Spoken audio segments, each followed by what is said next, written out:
Ice racks. Okay, so there are eggplants.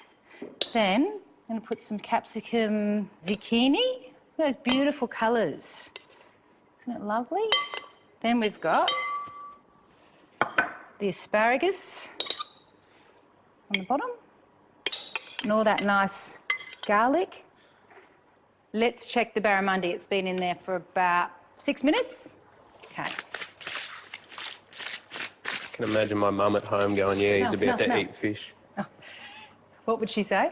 Yay, he's about to eat fish. So, there is our lovely Mediterranean, 365 calories, very limited saturated fat, high antioxidant meal. That, Chris, is about to taste. That dish has almost a quarter of the calories of your big steak barbie. Cucumber's awesome. With capsicum? Capsicum, yeah, that thing. Right. Jenny, do you want to try some? Yes. Do you like fish normally? I love fish. Jenny likes fish, so this should be an easy sell. Very good. Yeah, very good. Thank you. She likes it. Do you want to taste any vegetables? Thanks.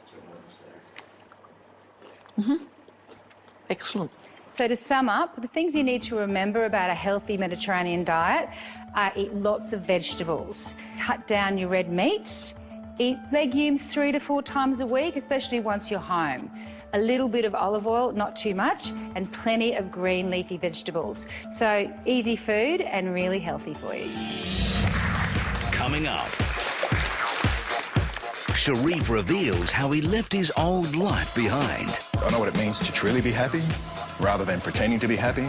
And in Masterclass Challenge, let's see what you're made of now when it gets really tough. the perfect 10-minute workout for the time poor. In 10 minutes, you can absolutely smash it up.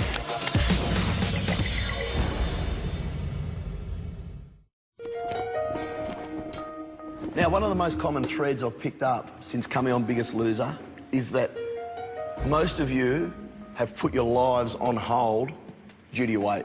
Is that a fair comment? Yes.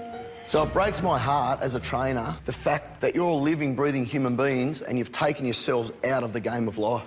Life's just passing you by because you only get one go at it. And if you waste a day, that day's gone.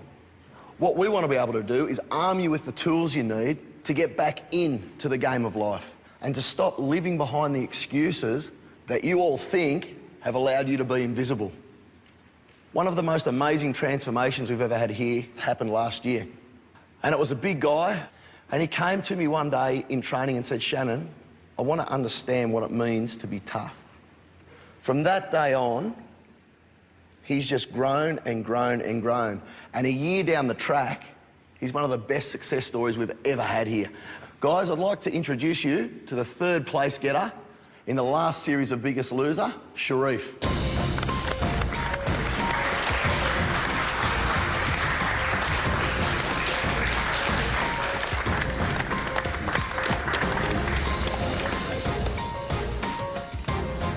Like what I've done with the place?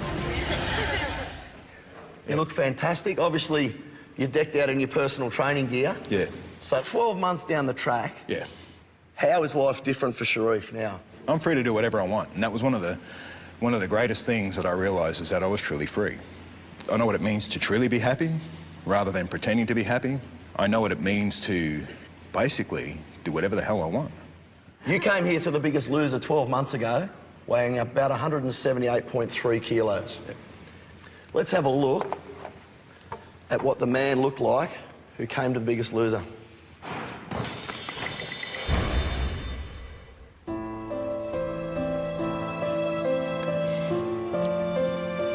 I thought I'd be over the emotion of it. Who is that man? It's not me.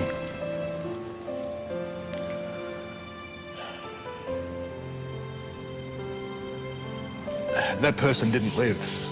That person led a life that he thought was a life, but it was actually an existence. There's a difference between existing and living. Living is when you actually get out and do stuff. Living is when you actually have valuable things in your life, where you make a difference not only to yourself, but to other people. With your journey, you obviously look amazing now and you're fit and healthy and on this right path. But is it hard for you to let go of that old guy? That guy's dead. Is it? 12 months ago, I was standing exactly where you guys are standing now. And at that point, I'd still had doubts in my mind. I was still battling the voices of self-doubt in my head. And I had an experience where I actually got broken in a training session. And when you get broken, that's when you strip back to your bare emotions, the raw feelings, the raw thoughts that you have about yourself and about life in general. And it was a training session with the commando. And I got to the point where I thought, I can't do it. And I actually cried. Do you believe in yourself? Why not? Mate, look at me. Mate, do you think I would spend the time that I've spent with you if I thought you were that? Huh? I don't think anybody's a failure. They just give up on themselves. Too easy.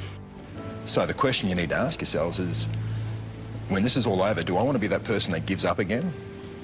Or do I want to be the person that continues to strive forward, that sets new goals? Sharif, what have you learned about yourself? I'm strong. I'm not scared anymore. Have you learned what it takes to be tough? I have learned what it takes to be tough. Are you now tough? I'm tough. Bloody oath you are. Then the penny dropped, didn't it? Yeah. Well, one of the points for me was getting to halfway on my goal weight. So once I got just 100 grams over halfway, I realised that I was further from the start than I was to the end. And it made it so much easier to leave that person behind because I knew that I was closer to the real me and the new me. And that's what you're on the journey. You're on the journey to find the real you. I thought my biggest struggle coming here was going to be physical. I thought I was fine mentally, and I suppose my question would have to be, what is the best way to not go back a step and then start the excuses again? Because I found that my journey with Shannon so far has been like a roller coaster. I'll pose this question to you guys. You've got 1 foot in your old life, 1 foot in your new life. If what you were doing in that old life was working, why are you here? Did your old life work for you at all in any way, shape or form? You can't live your life focusing on the 10% that's good. You can't ignore the 90% that's bad and live for that 10% that's good. You want 100% that's good. Yeah? You want to ditch the bad stuff. Think about it this way. The 3 months that you spend away from your family, is it worth having those 3 months away from them to give you an extra 20 years? Oh, yeah, for sure. Yeah. Are your kids going to be bitching and moaning at you about being away for 3 months when you're able to go to their 21st, when you're able to go to their wedding, when you're able to see their firstborn? Not for a minute. And that's the thing, is that was one of the changes I made. I realised 3 months here will give me an extra 20 years of my life. Shannon and Michelle will give you the world. You've got all the tools at your fingertips. You've got plenty of time here to learn everything that you need to learn. The critical ingredient to go with that is your responsibility, the choices that you make. Mate, it's been wonderful having you here. Parting words? My advice to you all is don't worry about next week. Don't worry about what anyone else is doing. Worry about what you need to do to achieve your goals, to achieve what you want to achieve. And don't wait for success to come to you. It's waiting for you to find it. So, mate, fantastic result. Congratulations on your life. Thank you. I'm really proud of you, mate, and thank you so much for coming back today.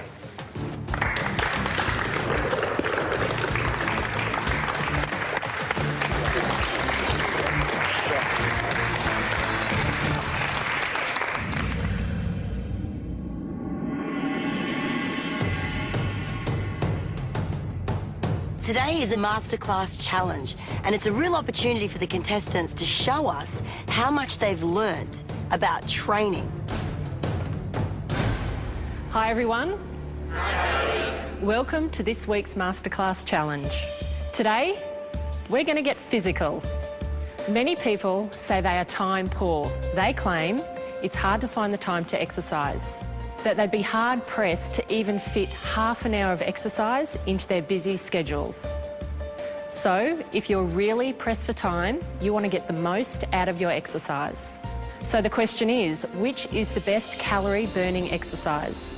Well, that's exactly what you're going to find out in today's Masterclass Challenge. You'll see that we've set up 8 training stations. There's bikes, treadmills, rowing machines, boxing gear, the lot. In a moment, each couple is going to draw out of a bag an exercise station. You and your partner will then have 10 minutes to burn as many calories as you can at your station. While you're exercising, you'll be wearing your Garmin heart rate watches. After the 10 minutes, we'll take a reading from your watch of the total calories burnt.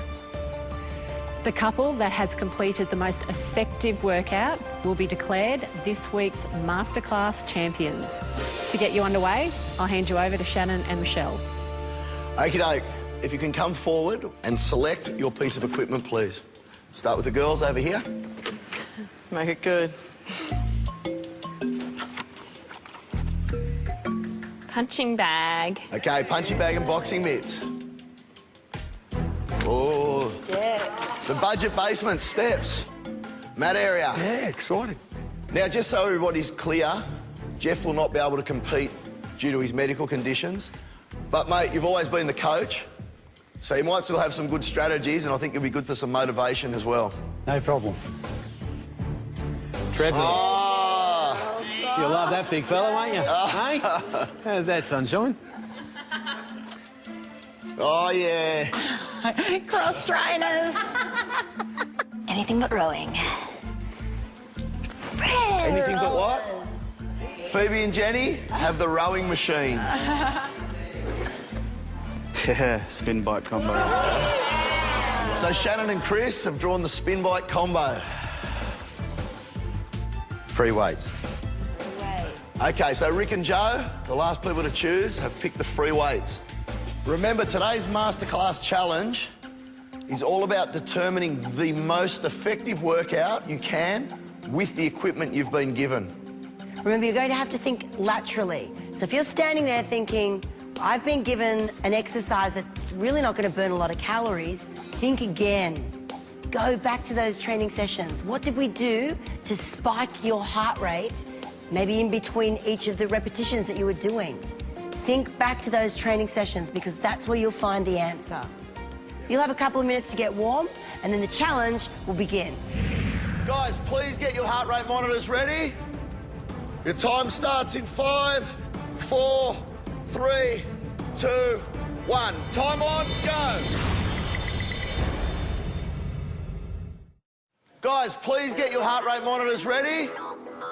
Your time starts in 5, 4, 3, 2, 1. Time on, go. Go, gang, go. 10 minutes. We want to see the most effective workout. We've had workouts that have gone for over an hour. In 10 minutes, you can absolutely smash it up. We had to come up with a strategy on our piece of equipment as to how we thought we could burn the most calories. And sprint. Our strategy was to do 30-second sprints and 30 seconds just steady. And pace. That's what we've done in training, so that's what we did. So it's just all about intensity, isn't it? Absolutely. And if I was using free equipment, I would be injecting lots of plyometric jumps, plyometric lunges, frog jumps, things that are really going to spike my heart rate up. The higher the heart rate, the more calories you burn. 2, 1, up. Come on, Wayno, let's go. One more, come on, no knees, no knees. I used the medicine balls, and virtually what I decided to do was shuttle run. And through the shuttle runs, then I would stop at about every 20, and then I would do 20 sit-ups. That was the only way I could see myself burning calories really, really quickly. And I reckon you both go heavier weights than those. Oh, good heart rate. Mishy, 171 heart rate over here. 171? Oh, Caitlin. Mate, it's good to see the girls over here on the boxing doing upper and lower body workout at the same time. So they're pushing the blood up into their arms. And then back down and then into the kicking, legs. so the heart has to work twice as hard. Very smart. And look at that kicking too. Good girl. Go, Dana. Go crazy on that bag, girlfriend. Guys, there's 2 minutes down. You now have 8 minutes left. 2 minutes gone. Let's pump it up. Elise and I had mixed it up a little bit to save boredom and also to work different areas of our body. We sort of started to run around on things and then we did like this little clapping game and things just to make it a bit more fun. 171, Chris, good. Shannon, 155. Mish, Yeah, mate. The boys over here, 156 and 159 doing free weights. So not only are they getting the cardio benefit, but they're also getting strength training benefit. Muscle tone, and the calories are going to be burning for hours after they're finished. Yeah. Spin your arms. No. We are now halfway through. You're into the second half of today's Masterclass Challenge. Let's see what you're made of now when it gets really tough. 180 heart rate still. Beautiful. She's moving, girl. Gang, Caitlin, fantastic. At one point or another, you need to be spiking your heart rate up around the 160. After 5 minutes on that treadmill, I was really puffing and struggling. I had a quick look at my heart rate monitor, and it was pushing sort of 150, 160, which is fairly high, particularly for walking on a treadmill. It was pretty hard, and I was feeling it. Look at this, Shani. Ah. Oh, yeah. So it's all the ones they hate when we train them, that when you got a chance to do it by yourselves, you do it. Go, fellas. That's great. So they've gone from upper body strength training to cardio over the fence jumps, straight into lower body strength training, but with a cardio component because it's a really high step. Absolutely. This is smart training. Guys, there is 2 minutes to go. Who's done the most with what they've got? Who's going to be crowned this week's Masterclass Challenge champion? Go, Dana. Kick it, girl. Whoever you want. As long as it's not me. It's not. Dig deep and let's finish it off. There's 1 minute to go. 1 minute. It's time to go freaking nuts. Sprint. 20 seconds. As hard as you can. Everything you've got. 8, 7, 6, lift. 5, Go, fellas. 4, 3, 2. Hold it there. Stop your watches. Stop your watches, please. Coming up. Go. Top tips on how to burn more calories. Keep going, no rest. You don't want your boat to sink on you. And get the best results. Practice, otherwise you will end up as treadmill roadkill. And find out who wins the Masterclass Challenge. In first place,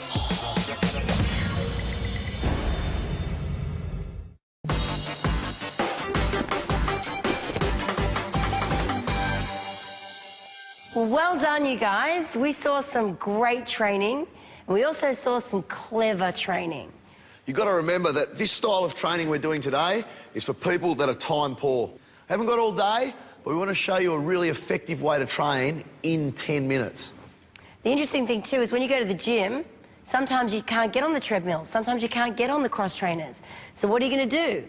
We were able to see today you can do a lot just with a step or some free weights.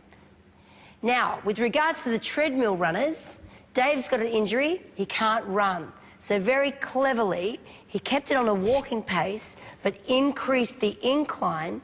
So the incline comes up, and so does the heart rate, which is great. Phil, on the other hand, is able to run, and you were running at a really nice, steady pace, which is what I would definitely recommend if you had more time. But if you only got 10 minutes, then there's another way that we could have got more out of you. And how we would do that is with one of my favourite types of training, intervals, sprints. The most important thing with this particular type of training is to practice the on and off. Otherwise, you will end up as treadmill roadkill. So we're going to practice putting your hands onto the rails and jumping your feet out onto the sideboards. Great. So that's off. Now I want you to practice going on. Great. So what I'm going to have Phil doing is 30 seconds on, 30 seconds off. Here comes. Bloody hell. 12. Oh, chest up. Man shoulders barely back. off. Now he's getting more bang for his buck. So when you do your 30 seconds, it's your absolute fastest speed you've got. All right, jump in 5, 4, 3, 2, 1. He's off. What are you? We're going to go 12 and a half. Suck it up, Phil. Lower yourself on, start running, keep your hands there until you know you've got it, and then off you go. Go, mate. Yay! You've got 10 seconds to go. 10, 9, 8. That's better. 7, 6. 5, 4,